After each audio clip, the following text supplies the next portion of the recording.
Our miseries in this infernal dungeon are of two kinds, what we have lost and what we suffer. I will first speak about what we have lost.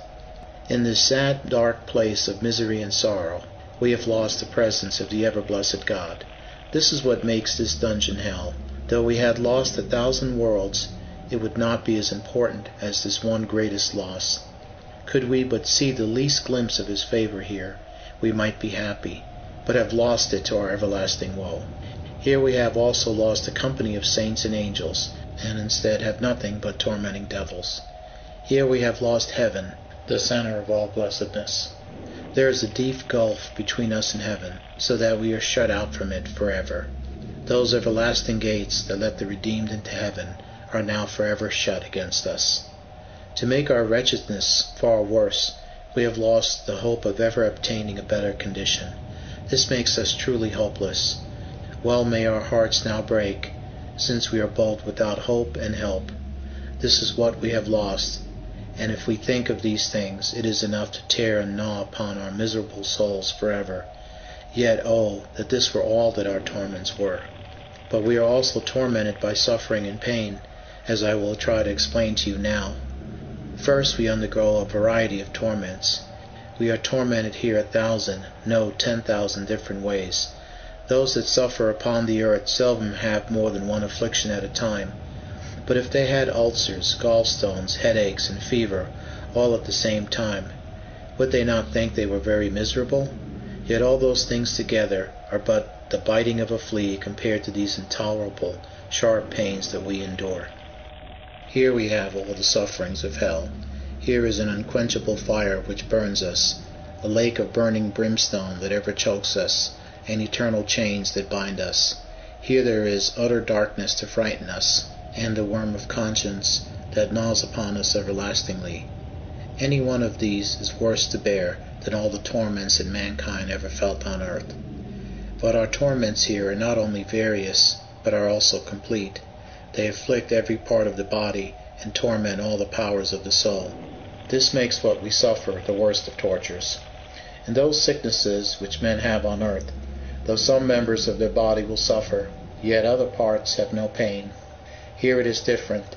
Every member of the soul and body suffers at the same time. Our eyes are tormented here with the sight of devils, who appear in all horrible shapes and black appearances that sin can give them. Our ears are continually tormented with the loud continual yelling of the damned. Our nostrils are smothered with sulphurous flames, our tongues with burning blisters, and the whole body is rolled in flames of liquid fire. All the powers and faculties of our souls are also tormented here. The imagination suffers with the thoughts of our present pain and the memory of the heaven we have lost. Our minds are tormented as we remember how foolishly we spent our precious time on earth. Our understanding is tormented with the thoughts of our past pleasures, present pains, and future sorrows which are to last forever. And our consciences are tormented with a continual gnawing worm. Another thing that makes our misery so awful is the sharpness of our torments. The fire that burns us is so violent that all the water in the sea can never quench it. The pains we suffer here are so extreme that it is impossible for anyone to know them except the damned. Another part of our misery is the ceaselessness of our torments. As various, as complete, and as extremely violent as they are also continual. We have no rest from them. If there were any relaxation, it might be some relief, but there is no easing of our torments, and what we suffer now we must suffer forever. The society or company we have here is another part of our misery. Tormenting devils and tormented souls are all our company. Dreadful shrieks, howlings, and fearful cursing are our continual conversation, because of the fierceness of our pain. The place we are in also increases our suffering. It is the completion of all misery, a prison, a dungeon, a bottomless pit, a lake of brimstone, a furnace of fire that burns to eternity, the blackness of darkness forever, and lastly hell itself.